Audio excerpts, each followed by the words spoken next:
અહીંયા એક નિયમ સમજી લો કે જો એ બી વેક્ટર એટલે એ થી બી ની દિશા ડોટ બી1 વેક્ટર ક્રોસ બી2 વેક્ટર એટલે કે બંનેની દિશાની ક્રોસ પ્રોડક્ટ જો આમની ડોટ પ્રોડક્ટ 0 થતી હોય તો અને તો જ એવું કહી શકાય કે આપેલ રેખાઓ સમતલીય રેખાઓ છે અને સમતલીય રેખાઓને કાર્ટેશિયન સમીકરણ સ્વરૂપે જો દર્શાવવાની થાય તો કેવી રીતે દર્શાવીશું તો અહીંયા લખીશું x2 minus x1 y2 minus y1 z2 minus z1 નીચે આવશે a1 b1 c1 a2 b2 c2 અને આના નિશ્ચાયકનું મૂલ્ય 0 થાય આનો વ્યવહારિક ઉપયોગ જ્યારે દાખલામાં આવશે ત્યારે તમને આ AB વેક્ટર એટલે શું B1 vector cross B2 vector એ બધાના મીનિંગ તમને સમજ પડી જશે ચલો તમે ઉદાહરણ 21 જોઈ શકો છો તો આપણે અહીંયા બે સમીકરણ આપણને આપેલા છે પહેલું સમીકરણ છે x+3 upon -3 y-1 upon 1 z-5 upon 5 અને બીજું પણ એ જ રીતે એક સમીકરણ આપેલું છે અને સાબિત કરવાનું છે કે બંને સમતલીય છે તો ઉપર જે સૂત્ર આપણે જોયું એ પણ શાના માટે છે તો બંને એકબીજા સાથે સમતલીય હોય એના માટેનું છે તો ચલો હવે દરેકને શું કહીશું કોને શું કહીશું એ પહેલા લખી નાખીએ ચલો આજે પહેલી રેખા છે એમાં x માઇનસ x1 એવું હોવું જોઈએ અહીંયા તો x1 બરાબર આપણે લઈશું -3 યાદ રાખો અહીંયા જે હોય ને એનું નિશાન બદલી નાખવાનું એટલે એને x1 કહેવાય આનું નિશાન બદલી નાખો તો y1 કહેવાય તો x1 -3 છે y1 બરાબર 1 z1 બરાબર અહીંયા -5 છે તો આપણે લખાશે 5 એ રીતે અહીંયા પણ જઈએ x માઇનસ હવે બીજી રેખા જે આમ તો x1 જ આવે પરંતુ અહીંયા x2 લઈશું આપણે તો નિશાની આની પણ બદલાશે તો x2 બરાબર -1 y2 બરાબર -2 છે તો આપણે લખીશું +2 અને z2 બરાબર +5 ચલો હવે જે બધાના નીચે છે એનો ઉપયોગ કરીશું એ દિશા છે એમની તો આને કહીશું a1 b1 અને c1 ચાલો તો a1 b1 c1 પણ આપણને મળી જશે અહીંયા ચાલો આને કહીશું a1 b1 c1 એ જ રીતે આને કહીશું a2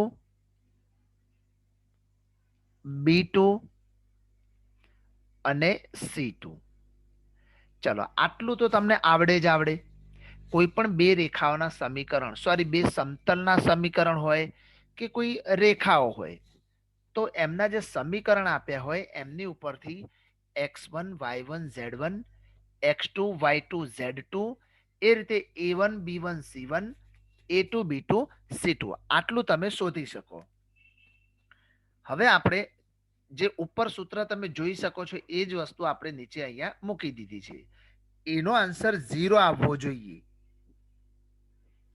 0 આવે તો એ રેખાઓ સમતલીય રેખાઓ કહેવાય ચાલો તો દરેકની વેલ્યુ સીધે સીધી આની અંદર અપ્લાય કરીશું આપણે x2 માઇનસ x1 તો અહીંયા જોઈ શકો છો -1 ઓછા 3 -1 ઓછા 3 y2 માઇનસ y1 તો 2 ઓછા 1 z2 માઇનસ z1 તો 5 ઓછા 5 હવે નીચે a1 b1 c1 તો -3 1 અને 5 એ રીતે a2 b2 c2 એટલે -1 2 5 હવે તમને ખબર પડી ગઈ હશે ઉપર જ્યારે કહેવામાં આવતું હતું કે x2 minus x1 y2 minus એ બધું કોને શું લેવું એ તમે અહીંયા દાખલાની રકમ ઉપરથી સમજી શકો છો 3 માંથી 1 જાય તો 2 2 માંથી 1 જાય તો 1 અહીંયા 0 -3 1 5 -1 2 5. હવે આપણે આ નિશ્ચાયકનું મૂલ્ય મેળવવાનો પ્રયત્ન કરીએ. ચલો તમે ઈચ્છો તો દેખો 2 વખત 5 આપ્યા છે, તો ત્રીજી રો ને બીજી રો માંથી બાદ કરીને પણ તમે આ કામ કરી શકો. અન્યથા ડાયરેક્ટ લઈએ. ચલો 2 લઈએ આપણે, તો 2 ની જોડે કોણ આવશે? 5 એકા 5 ઓછા 2 પંચા 10.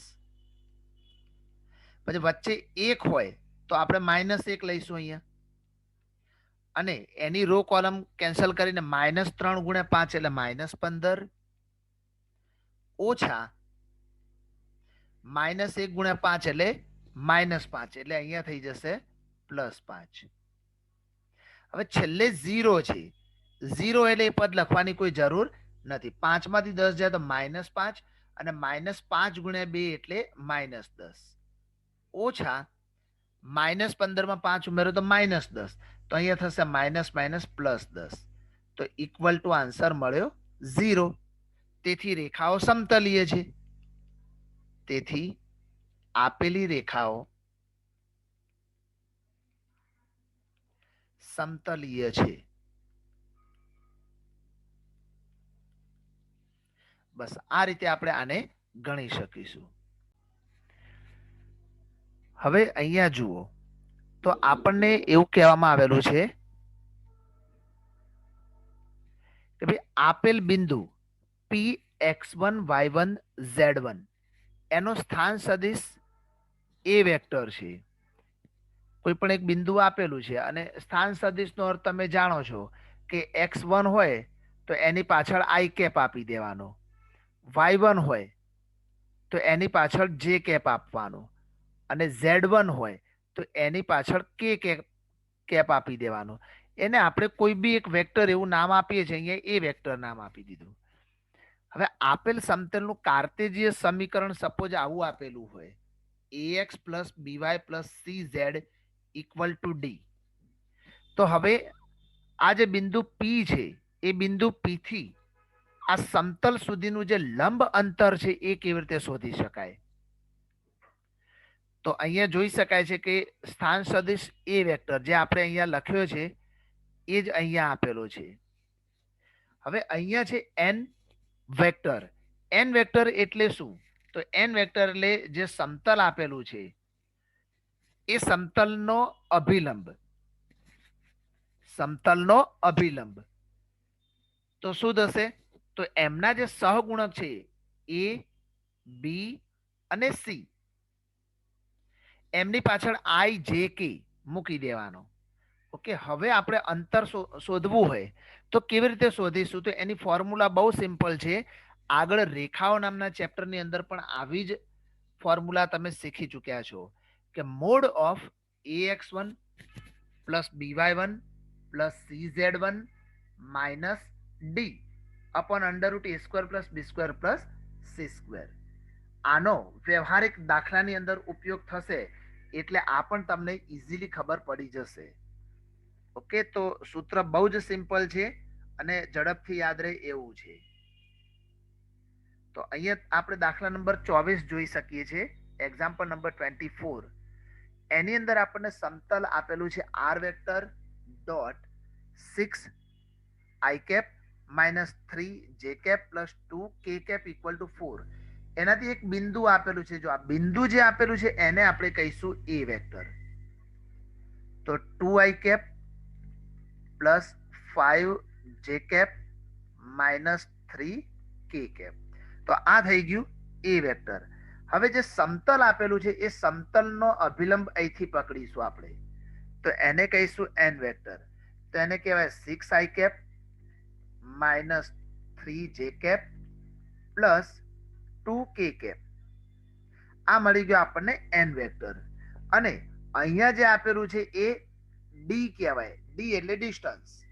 એ આપેલું છે 4. આપણે આવું સૂત્ર શીખી ગયા છે કે r vector dot n vector equal to d. આની સાથે સરખાવો એટલે તમને આઈડિયા આવી જશે કે કોને શું કહી શકાય. હવે આપણે બિંદુ અને સમતલ વચ્ચેનું લંબ અંતર શોધીશું. તો બિંદુ અને સમતલ વચ્ચેનું લંબ અંતર.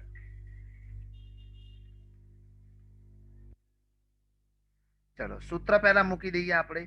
તો માનાંકમાં ax1 plus by1 plus cz1 minus d upon under root a square plus b square plus c square plus c square. ચલો હવે આની અંદર દરેકે દરેક કિંમતો મૂકવાનો ટ્રાય કરીશું આપણે. કોને શું કહી શકાય એ તમને ખબર હોવી જોઈએ. ચલો હવે ax1, હવે દેખો આ સૂત્ર ત્યારે વાપરી શકાય જ્યારે તમને કાર્તેજીય સમીકરણ આપેલું હોય. હવે બે પ્રશ્નો થઈ શકે. કાં તો તમારે આને કાર્તેજીયમાં કન્વર્ટ કરવું પડે. કાર્તેજીયમાં કન્વર્ટ કરવું હોય તો જે આર વેક્ટર છે એની જગ્યાએ તમારે એક્સ આઈ કેપ પ્લસ વાય જે કેપ પ્લસ કે કેપ એ તમારે મૂકીને પછી અંદર એમનો ગુણાકાર કરવો પડે. અને જો એવું ના કરવું હોય તો અથવામાં એક બીજું પણ સૂત્ર છે. ચલો એ સૂત્ર શું છે એ પણ જોઈ લઈએ આપણે. તો mod of a vector dot n vector upon mod of n vector. માનાંક આખું રાખો કે ખાલી ઉપરનું રાખો તો એ ચાલે. આ પણ સૂત્રનો ઉપયોગ કરી શકે. આ સૂત્ર ક્યારે વાપરવાનું? જ્યારે સમતલનું સમીકરણ આપણને અદિશ સ્વરૂપે આપેલું હોય આ રીતે. તો અહીંયા આપણે સમતલનું સમીકરણ અદિશ સ્વરૂપે આપેલું છે એટલે આપણે હમણાં આનો ઉપયોગ કરીશું. બાકી આ સૂત્ર પણ તમે વાપરી શકો. અને આને વાપરવું હોય તો તમારે આર કેપની જગ્યાએ એક્સ વાય ઝેડ મૂકીને અંદર મલ્ટીપ્લાય કરવા પડશે. એટલે આપણે ડાયરેક્ટ આ જે અથવા વાળું સૂત્ર છે એનો ઉપયોગ અત્યારે કરી દઈશું. તો ચલો સૌ પ્રથમ mod of a vector. A vector એટલે શું? તો 2i cap plus 5j cap minus 3k cap dot. હવે એન વેક્ટર. એન વેક્ટરમાં આવશે 6i cap minus 3j cap plus 2k cap અને છેદમાં પણ આવશે mod of n vector. Mod of n vector નો મતલબ થશે under root a square plus b square plus c square. તો એની અંદર આવશે આ 6 નો વર્ગ એટલે 36 પ્લસ માઇનસ 3 નો વર્ગ 9 પ્લસ 2 નો વર્ગ 4. હવે ઉપર ડોટ પ્રોડક્ટ છે અને ડોટ પ્રોડક્ટ હોય તો આઈ જે કે નીકળી જશે આપોઆપ. તો 2 ગુણ્યા 6 એટલે 12. પછી 5 ગુણ્યા માઇનસ 3 એટલે માઇનસ 15. એના પછી આવશે માઇનસ 3 ગુણ્યા 2 એટલે માઇનસ 6. અને સૂત્રની અંદર પાછળ આવશે, એક જ મિનિટ થોડુંક ચેન્જ કરું છું લખીને. ઇરેઝર છે જ નહીં. દેખો એ અહીંયા માઇનસ ડી કરી દેજો. Okay minus D. તો અહીંયા પાછળ પણ આવશે માઇનસ ડી. ડી એટલે કેટલા છે? 4 છે. એ 4 મુકાશે તો એ પાછળ આવી જશે માઇનસ 4. સૂત્ર જરાક ફરીથી જોઈ લેજો. અપોન 36, 40 ને 49. ઉપર શું થશે? તો 12 માંથી 15 જાય તો -3, -3 ને -6 એટલે -9, -9 ને -4 એટલે -13. છેદમાં આવશે 7 એમનું માનાંક. તો ઉપર થઈ જશે 13 અને નીચે આવશે 7. ફરીથી સૂત્ર કહી દઉં છું. અહીંયા લખું છું જરાક માઇનસ ડી કરી દઈએ આપણે.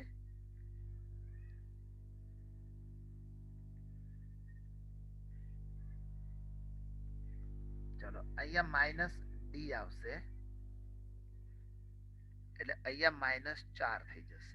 ઓકે તો સૂત્ર જોઈ લેજો. આની અથવામાં પાછળ ડી આવે ને અહીંયા છેલ્લે, એ ડી પણ આપણે અહીંયા લખવો પડશે. તો a vector dot n vector minus distance upon mod of n vector. આ સૂત્રનો ઉપયોગ કરીશું. બસ સૂત્ર આવડે એના પછી સિમ્પ્લિફાઈ કરવું બહુ ઈઝી હોય છે, જે તમે ઈઝીલી કરી શકશો. તો આ રીતે 13/7 આનો આન્સર આપણને મળી જશે.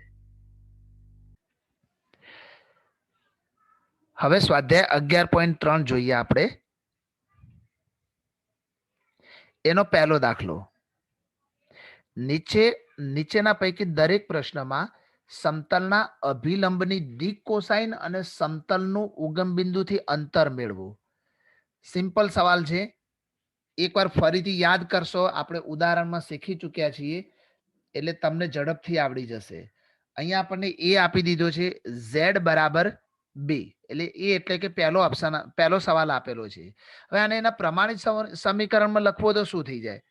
તો 0x plus 0y plus z અને બગડાને લઈ જઈએ પેલી બાજુ તો -2 ઇક્વલ ટુ 0.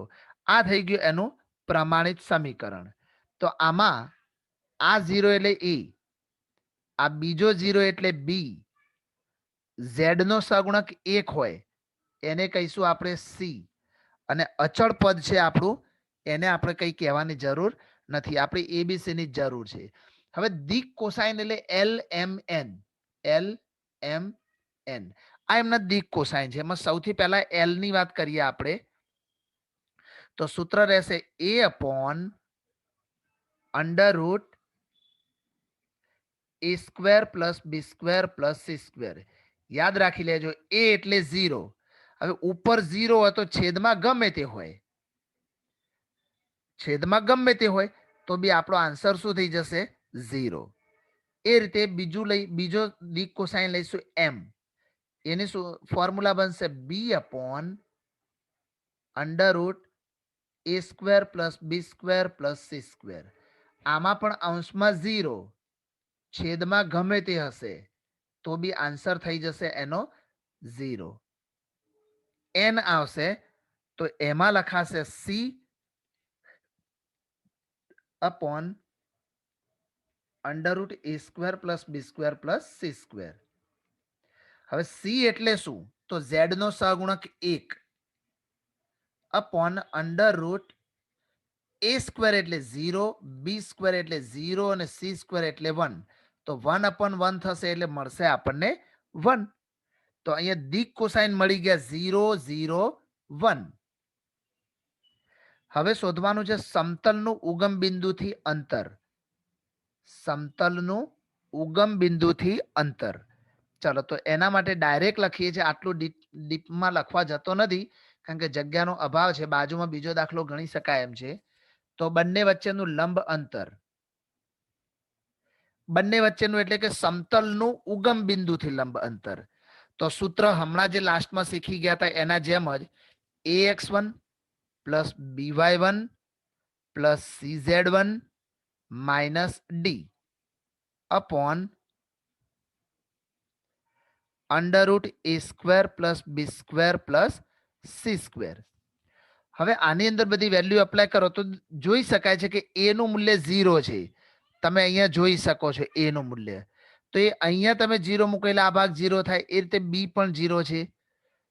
સી ની વેલ્યુ 1 આપેલી છે તો સી ની જગ્યાએ મૂકી દઈશું 1. અને ડિસ્ટન્સ કેટલું આપેલું છે આપણને? 2. ઓકે, ચલો આપણે સોરી અહીંયા સી ની જગ્યાએ આપણે શું મૂકવાના છે? 1. પરંતુ x1 y1 z1 એ વેલ્યુ શું છે આપણી? x1 y1 z1 એ દિક કોસાઇન માંથી જ લઈ લેવાની આપણે. એટલે z1 ની વેલ્યુ પણ આપણે શું લઈ લઈશું? અહીંયા 1 આવશે અહીંથી.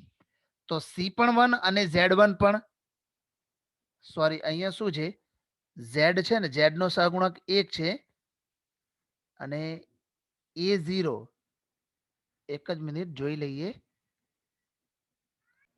હા, આપણે ઉગમ બિંદુથી અંતર શોધીએ છીએ એટલે એનો મતલબ શું થશે કે x1 બરાબર 0, y1 બરાબર 0 અને z1 બરાબર પણ 0 મુકાશે. તો દેખો x1 ની જગ્યાએ 0 અને એ તો 0 જ છે, બી 0 છે અને y1 પણ 0 આવશે, સી 1 છે. અહીંયા તમે જોઈ શકો છો સી એટલે z નો સહગુણક 1 છે. પરંતુ z1 અહીંયા તમે જુઓ આ જગ્યાએ એ તો 0 જ રહેવાનો એટલે બધું 0 થઈ જશે. વધશે ખાલી માઇનસ ડી. હવે ડિસ્ટન્સ ડી એટલે આપણને આપી દીધા છે અહીંયા જોઈ શકો છો 2. તો અહીંયા મુકાઈ જશે એ 2. अपॉन તમે બગડો ડાબી બાજુ રાખો કે જમણી બાજુ એનાથી કોઈ ફરક નથી પડવાનો કારણ કે માનાંકમાં છે અને છેદમાં આવશે અંડર રૂટ એ સ્ક્વેર વત્તા બી સ્ક્વેર વત્તા સી સ્ક્વેર એટલે ઉપર 2 અને છેદમાં 1 એટલે જવાબ મળશે ખાલી 2. તો આ જે મળ્યું એ શું મળ્યું તો સમતલનું ઉગમ બિંદુથી અંતર મળી ગયું. ચલો દાખલા નંબર 1 નો ઓપ્શન બી. આમાં જોઈ શકો છો x plus Y plus Z equal to 1 એને એના પ્રમાણિત સમીકરણમાં ફેરવવું હોય તો અહીંયા તમે લખી શકો x plus Y plus Z -1 equal to 0. તમે +1 ડાબી બાજુ લઈને -1 બનાવો કે જમણી બાજુ રાખીને +1 રાખો કોઈ ફરક ના પડે. જ્યારે ઉગમ બિંદુથી અંતર માગ્યું હોય તો +1 લખશો કે -1 એનાથી કોઈ જ ફરક નહીં પડે. હવે આની અંદર સૌપ્રથમ દિક કોસાઇન LMN શોધવાના છે તો બાજુમાં આપણે સૂત્રો લખી દીધા છે તો ડાયરેક્ટ એની અંદર અપ્લાય કરીશું. a એટલે x નો સહગુણક તો અહીંયા x નો સહગુણક 1 આવશે upon under root a square B square C square એટલે એક્સ વાય ઝેડ ના જે સહગુણક છે એમના વર્ગોનો સરવાળો એટલે 1 નો વર્ગ 1 બી એટલે 1 સી એટલે 1 બધાના વર્ગ એક જ થશે તો 1/√3 મળશે. એ જ રીતે m શોધી લઈએ તો ફરીથી m એટલે b upon under root a square plus B square plus C square તો b પણ 1 છે અને છેદમાં તો બધામાં સેમ જ આવવાનું છે 1 + 1 + 1 તો અહીંયા પણ મળશે 1/√3 અને n લઈશું તો એના માટે c upon under root a square plus B square plus C square તો c એટલે z નો સહગુણક એ પણ 1 આપેલો છે અને છેદમાં 1 + 1 + 1 ઇક્વલ ટુ 1/√3. તો આ રીતે દિક કોસાઇન 1/√3 1/√3 અને 1/√3 મળશે. હવે સમતલનું ઉગમ બિંદુથી અંતર સમતલનું ઉગમ બિંદુથી અંતર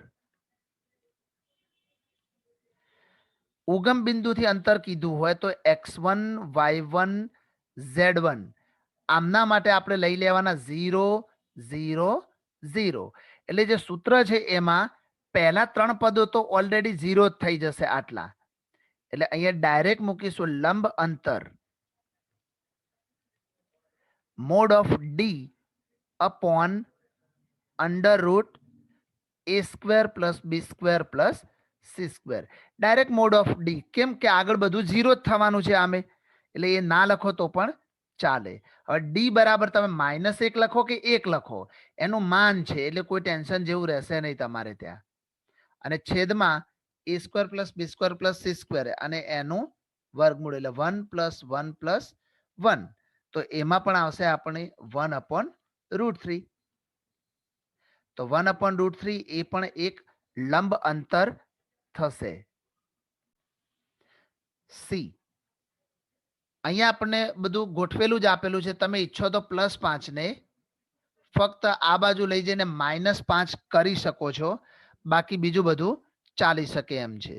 તો આમાં a બરાબર 2 કહેવાય બી બરાબર 3 અને સી બરાબર -1 છે ઝેડ નો સહગુણક તો બધાના સહગુણક મુકાઈ ગયા અહીંયા. હવે આપણે LMN શોધી લઈએ તો L એટલે a અપોન એની જગ્યાએ ડાયરેક્ટ 2 મૂકું છું સૂત્ર આપણે આગળ મૂકી દીધું છે અંડર રૂટ a સ્ક્વેર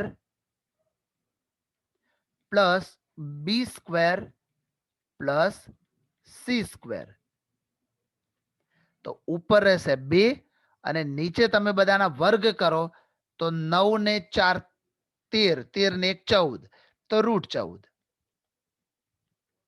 એ રીતે m શોધીશું તો B upon under root a square plus B square plus C square અને એનું મૂલ્ય √14 આવી જ ગયું છે તો ડાયરેક્ટ મૂકી દો √14 અને એ જ રીતે n એટલે ઉપર આવશે -1 અને નીચે થઈ જશે √14 નીચે છેદમાં તો બધામાં સરખું જ રહેવાનું છે દરેક વખતે એટલે √14 લખી શકાય.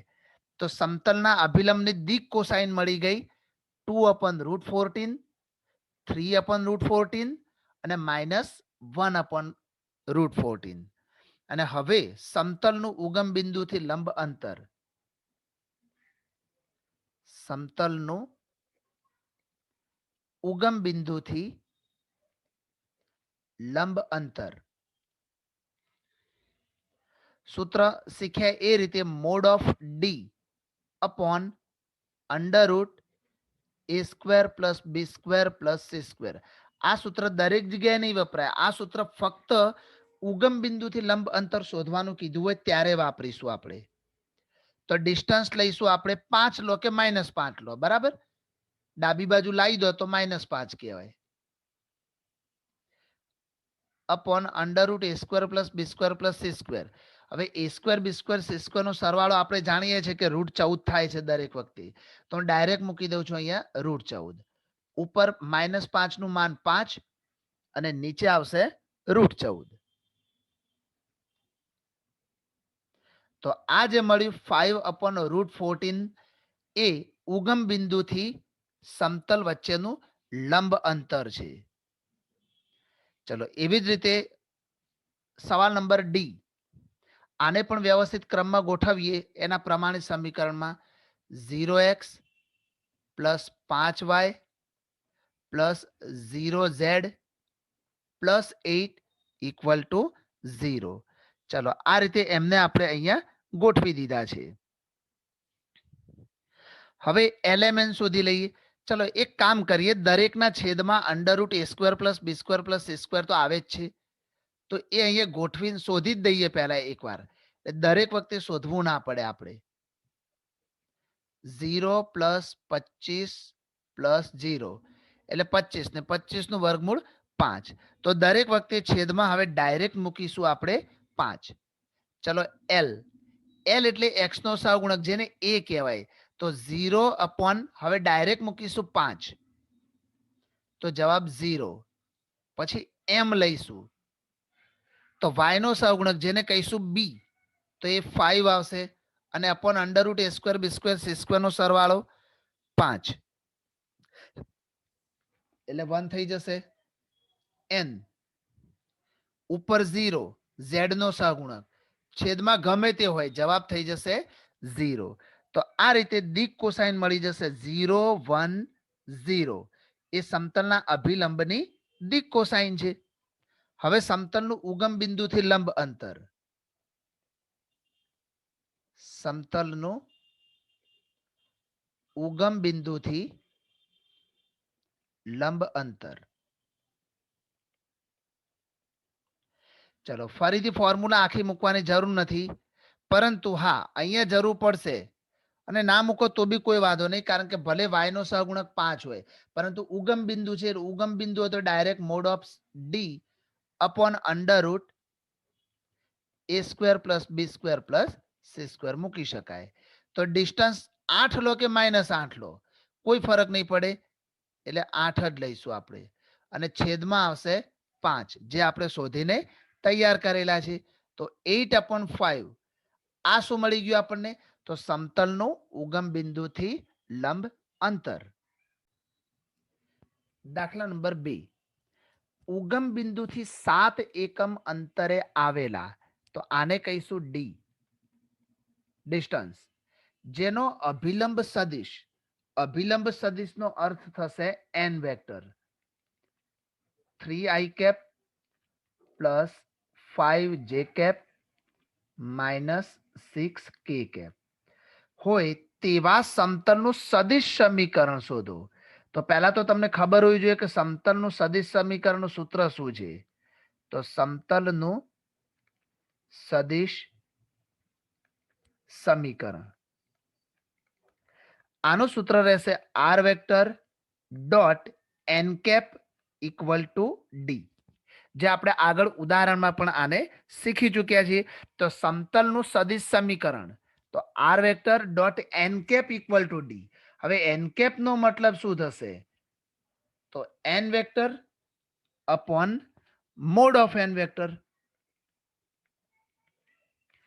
n વેક્ટરના ઘટકો છે 3i + 5j -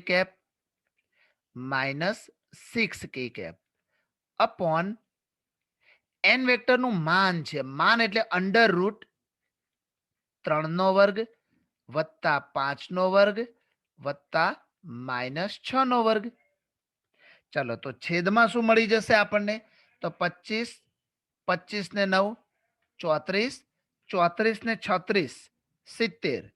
તો છેદમાં 70 મળી જશે અને 70 નું વર્ગમૂળ ના નીકળે એટલે √17, √70 3i cap plus 5j cap minus 6k cap upon √70. Okay, ચલો આ જે મળ્યું શું મળી ગયું આપણને?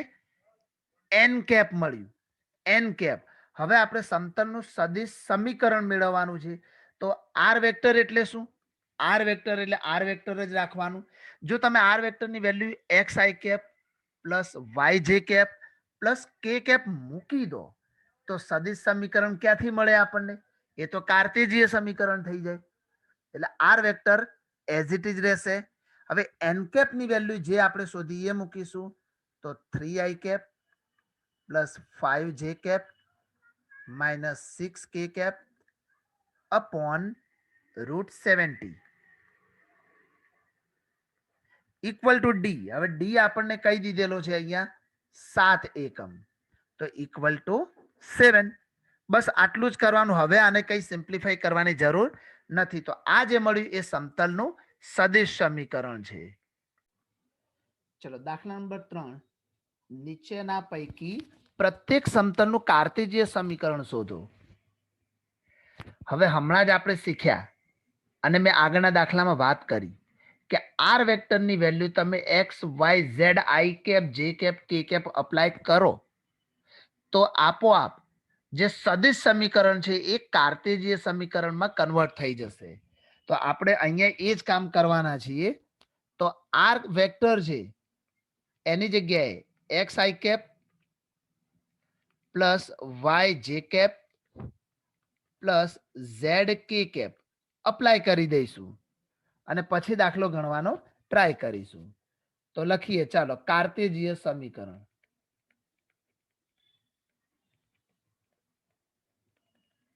આર વેક્ટરની જગ્યાએ આવશે એક્સ આઈ કેપ પ્લસ વાય જે કેપ પ્લસ ઝેડ કે કેપ ડોટ આઈ કેપ આપણે આની જગ્યાએ અપ્લાય કરી દીધું, બાકીનું બધું એઝ ઇટ ઇઝ રહેશે. તો I cap plus J cap minus K cap equal to 2. હવે ડોટ પ્રોડક્ટ નો અર્થ એવો થાય કે બંનેના આઈ નો ગુણાકાર થાય, બંનેના આઈ કેપ નો ગુણાકાર. તો અહીંયા એક્સ આઈ કેપ છે ને અહીંયા એક આઈ કેપ છે. તો એક્સ ગુણ્યા 1 એટલે એક્સ, વાય ઇન્ટુ 1 એટલે વાય, ઝેડ ઇન્ટુ -1 એટલે માઇનસ ઝેડ અને ઇક્વલ ટુ છે 2. દેખો આની અંદર આઈ જે કે નીકળી ગયા અને આઈ જે કે ના હોય તો એને કાર્ટેજીય સમીકરણ કહેવાય. તો જે સમતલનું કાર્ટેજીય સમીકરણ છે.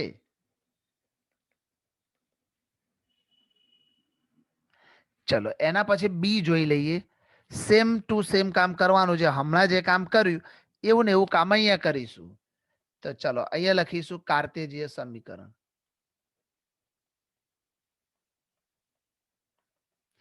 આર વેક્ટરની જગ્યાએ આવશે એક્સ આઈ કેપ પ્લસ વાય જે કેપ પ્લસ ઝેડ કે કેપ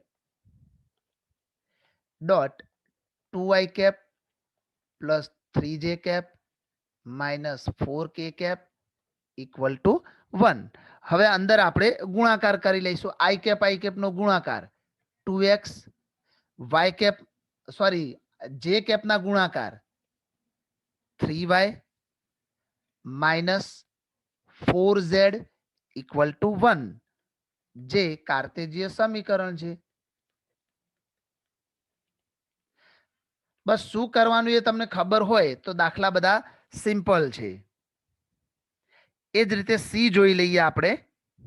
એમાં પણ આર વેક્ટરની વેલ્યુ અપ્લાય કરીશું એટલે કાર્ટેજીય સમીકરણ મળશે. તો એક્સ આઈ કેપ પ્લસ વાય જે કેપ પ્લસ ઝેડ કે કેપ ડોટ હવે રકમમાં જ કહી દીધું છે કે s minus 2t i cap plus 3 minus t j cap plus 2s plus t k cap equal to 15. હવે બંનેમાં આઈ કેપ નો ગુણાકાર થશે તો અહીંયા x નો ગુણાકાર થશે s માઇનસ 2t સાથે તો વધશે આપણી જોડે s minus 2t into x into x. એ રીતે y સોરી જે કેપ બંને ભેગા થશે તેમાં આવશે 3 માઇનસ t y. એ જ રીતે કે કેપ માટે આવશે 2s plus T z equal to 15 જે સમતલનું કાર્તેજીય સમીકરણ છે જે સમતલનું કાર્તેજીય સમીકરણ છે અથવા તો એનું સ્વરૂપ છે. ચલો દાખલા નંબર 4 જોઈએ. નીચેના પૈકી પ્રત્યેક પ્રશ્નમાં ઉગમ બિંદુથી સમતલ પર દોરેલા લંબના લંબપાદના યામ શોધો. देखो અહીંયા એક સમતલ આપણને આપેલો હશે આ સમતલ અને એક અહીંયા આપેલો છે ઉગમ બિંદુ. તો આ ઉગમ બિંદુમાંથી સમતલ પર દોરેલો એક લંબ એટલે સમતલ ઉપર તમારે આ રીતે એક લંબ દોરવાનો છે અહીંયા અને એના જે લંબપાદ હોય લંબપાદ એટલે અહીંયા જે બિંદુ આપેલું હોય એના યામ આપણે ધારી લઈએ x y z આ રીતે. પછી સમતલનો જે અભિલંબ હોય ને એ અહીંયા દોરું છું આ રીતે જેને આપણે n વેક્ટર પણ કહી શકીએ બરાબર. એ એની એક પ્રકારની દિશા છે. હવે આટલાના રિલેશન ઉપરથી આપણે આખા દાખલાને અહીંયા ગણવાનો ટ્રાય કરીશું. જે અભિલંબ છે ને એના દિક ગુણોત્તર કેવી રીતે મળે તો સપોઝ આપણે એક ઉદાહરણ લઈ લઈએ જોડે જોડે. હા જો બાજુમાં આપણે ઓપ્શન 1 લઈ લીધો છે એમાં x y z ના જે સહગુણક છે ને એ આપણા અભિલંબના દિક ગુણોત્તર કહેવાય જેમ કે 2 3 અને 4 કારણ કે એ x y z ના જે સહગુણક છે ને યાદ રાખજો સમતલના સમીકરણની અંદર જ એના અભિલંબના દિક ગુણોત્તર હોય. x y z ના જે સહગુણક છે એ સમતલના અભિલંબના દિક ગુણોત્તર કહેવાય. હવે આપણે વિચારીએ તો ઉગમ બિંદુમાંથી પસાર થતી હોય અને દિક ગુણોત્તર 2 3 અને 4 હોય અથવા તો એની સાથે સમાંતર હોય એવી રેખાનું સમીકરણ કેવી રીતે મેળવીશું પહેલા. ચલો દાખલાને સ્ટેપ બાય સ્ટેપ સમજવાનો ટ્રાય કરો. સૌપ્રથમ સમતલના અભિલંબના દિક ગુણોત્તર મળી ગયા આપણને તો એ લખી દઈએ અભિલંબના દિક ગુણોત્તર. અભિલંબના દિક ગુણોત્તર. એક દાખલો ધ્યાનથી સમજજો બેક ટુ બેક 4 દાખલા ગણવાના છે પછી બધામાં સેમ ટુ સેમ કામ થવાનું છે અહીંયા. તો અહીંયા મળશે 2 3 4. હવે ઉગમ બિંદુ O આપેલું છે અહીંયા આકૃતિમાં જુઓ જેના યામ છે 0 0 0 એમાંથી પસાર થતી હોય અને પછી આ જે 2 3 4 વાળું જે એનો અભિલંબ છે ને એની સાથે સમાંતર છે. જુઓ આ રેખા બંને એકબીજાની સાથે પેરેલેલ છે. જુઓ આ રેખા અને આ રેખા તો અભિલંબની સાથે સમાંતર છે એટલે અભિલંબની જે દિશા હોય એ જ દિશા આ રેખાની પણ થશે કારણ કે બંને એકબીજાની સાથે સમાંતર છે. સમાંતર રેખા હોય તો બંનેની દિશા સમાન જ હોય. તો એવી જે રેખા L છે આનું નામ આપી દો L એનું સમીકરણ કેવી રીતે મેળવી શકાય તો લખી દઈએ અહીંયા ઉગમ બિંદુ 0 0 0 માંથી પસાર થતી અને 2 3 4 ને સમાંતર એનો મતલબ આ એની દિશા બની ગઈ. સમજો આની સાથે સમાંતર એટલે આ એની દિશા બની ગઈ.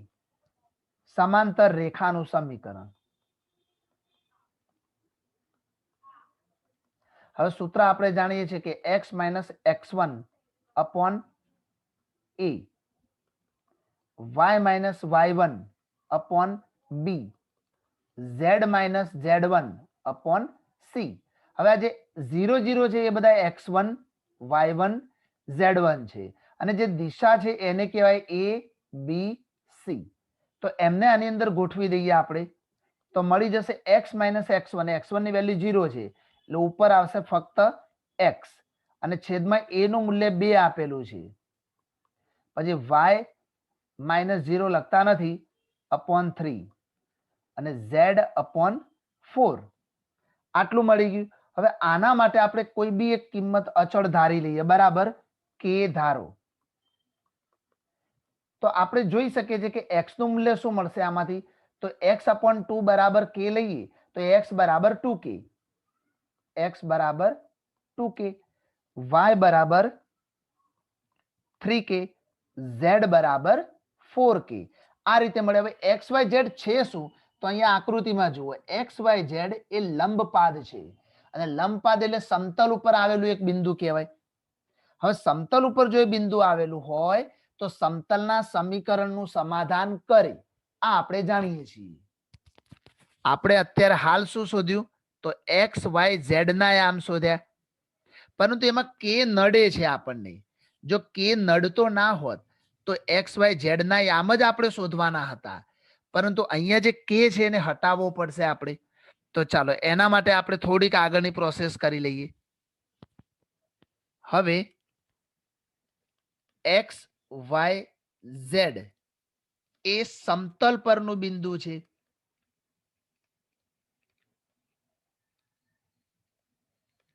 અને એનો અર્થ એવો થયો કે સમતલ પરનું બિંદુ હોય તો સમતલના સમીકરણનું સમાધાન કરે. તો સમતલનું સમીકરણ શું છે, 2x + 3y રકમમાં જ આપેલું છે, જોઈ લેજો, -12 = 0.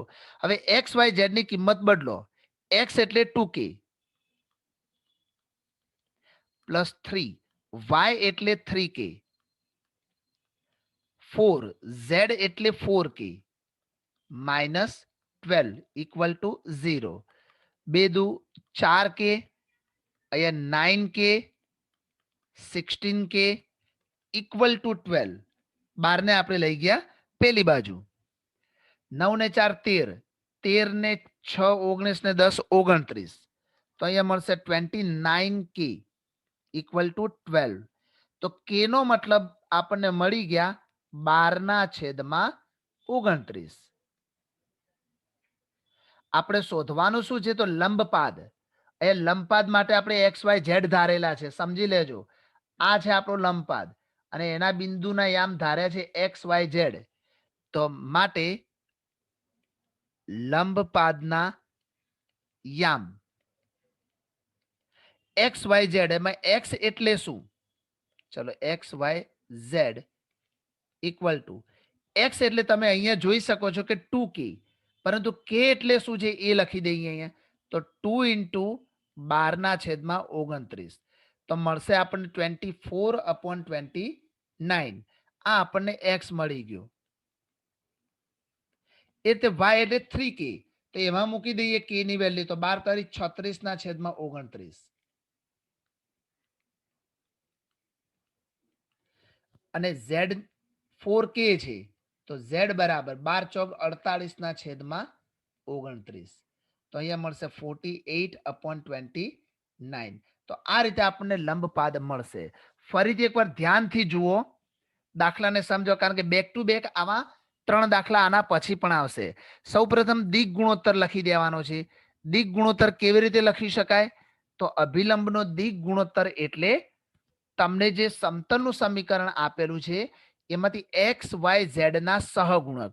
શા માટે દિક ગુણોત્તર, કારણ કે આને એ કહેવાય દિશા મેળવવા માટે, અને આ દિશા અભિલંબની દિશા છે, અને અભિલંબની દિશા અને ઉગમ બિંદુમાંથી પસાર થયેલો જે સમતલ પર દોરેલો લંબ છે એની દિશા સેમ ટુ સેમ રહેશે, કારણ કે બંને એકબીજાની સાથે સમાંતર છે. ચલો પછી આપણને રેખાના સમતલનું સમીકરણ ખબર હોવી જોઈએ, અને એમાં x1 y1 z1 એટલે એ ઉગમ બિંદુ આપેલું છે, તો એના આમ 0 0 0 મૂકવાના છે. તો એ મૂકી દીધા અને નીચે એબીસી એટલે 2 3 4 મૂક્યા. એના માટે કે ધારી લીધો અને x બરાબર 2k, y બરાબર 3k, z બરાબર 4k લખી દીધા. હવે xyz છે શું? તો xyz તમે જોઈ શકો છો અહીંયા લંબપાદ છે અને લંબપાદ એ સમતલ ઉપર જ આપેલો છે. તો સમતલના સમીકરણનું સમાધાન કરે તો એ સમાધાન કરાવી દીધું અહીંયા અને એમાંથી k નું મૂલ્ય મળ્યું અને k નું મૂલ્ય xyz માં મૂકી દીધું એટલે આપણને લંબપાદના યામ અહીંયા મળી ગયા. ચલો હવે બી ઓપ્શન જોઈ લઈએ. એમાં પણ તમે બધા ગુણોત્તર સૌપ્રથમ દિક ગુણોત્તર લખી નાખીશું. અભિલંબનો દિક ગુણોત્તર, અભિલંબનો દિક ગુણોત્તર અને એ મળશે 3 4 -6. હવે આપણે કામ કરીશું કે ઉગમ બિંદુમાંથી પસાર થતી રેખાનું સમીકરણ લખી દઈશું. તો ઉગમ બિંદુ 0 0 0 માંથી પસાર થતી રેખાનું સમીકરણ, એનું સૂત્ર હતું x - x1, x1 એટલે 0 અપોન a એટલે 3, અહીંયા abc છે. y માઇનસ આને x1 y1 z1 કહીશું, યાદ રાખજો. એટલે 0 અપોન b એટલે 4, z માઇનસ 0 અપોન -6 અને આ બધા માટે આપણે k ધારી લઈશું. ચાલો હવે આપણે શું કામ કરીશું? અહીંયા લખાશે x અપોન 3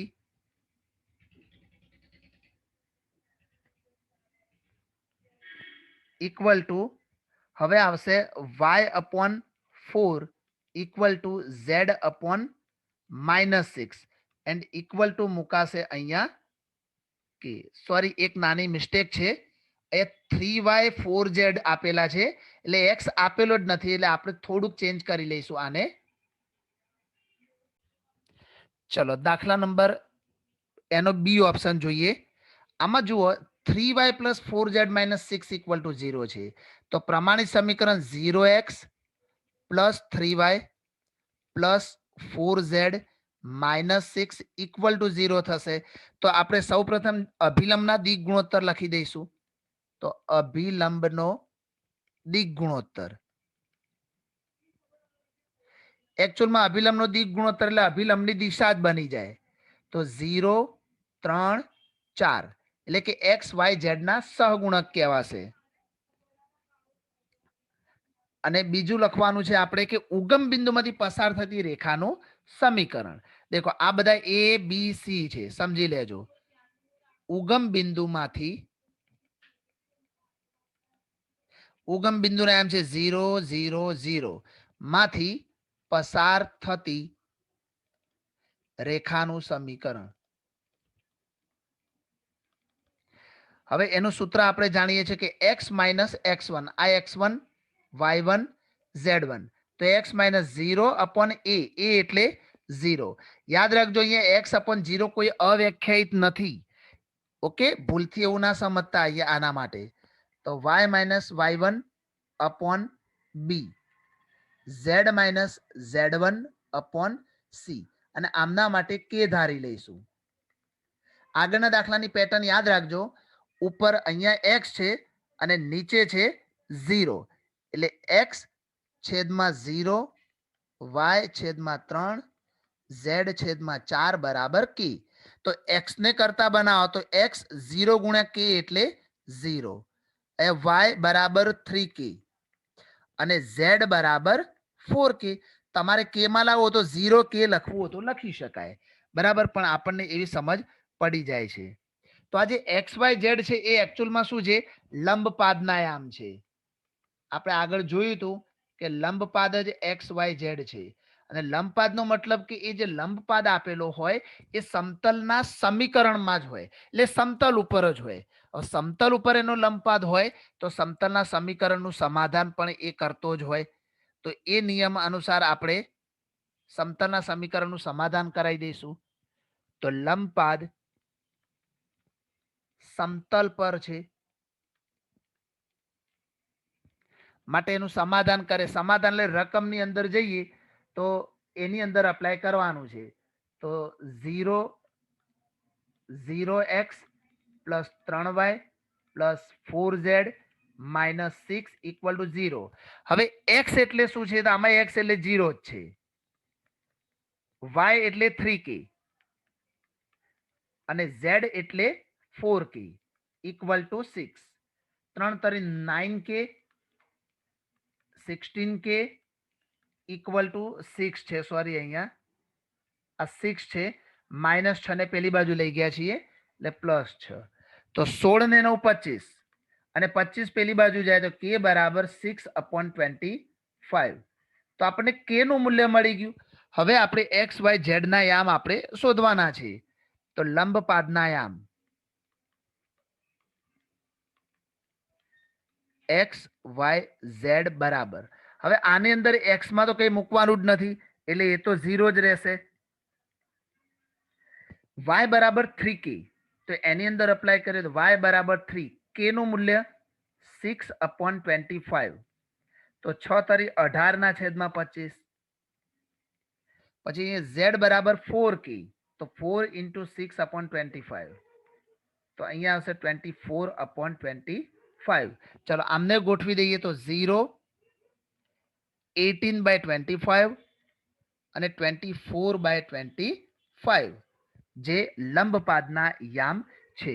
આવા જ દાખલા નંબર સી અને ડી સેમ ટુ સેમ આની કોપી છે અને એ તમારે સેલ્ફ પ્રેક્ટિસ કરવાની છે. સી ડી સેલ્ફ માટે છે. ઓકે, તો અહીં સુધી આપણે આજે રાખીએ છીએ.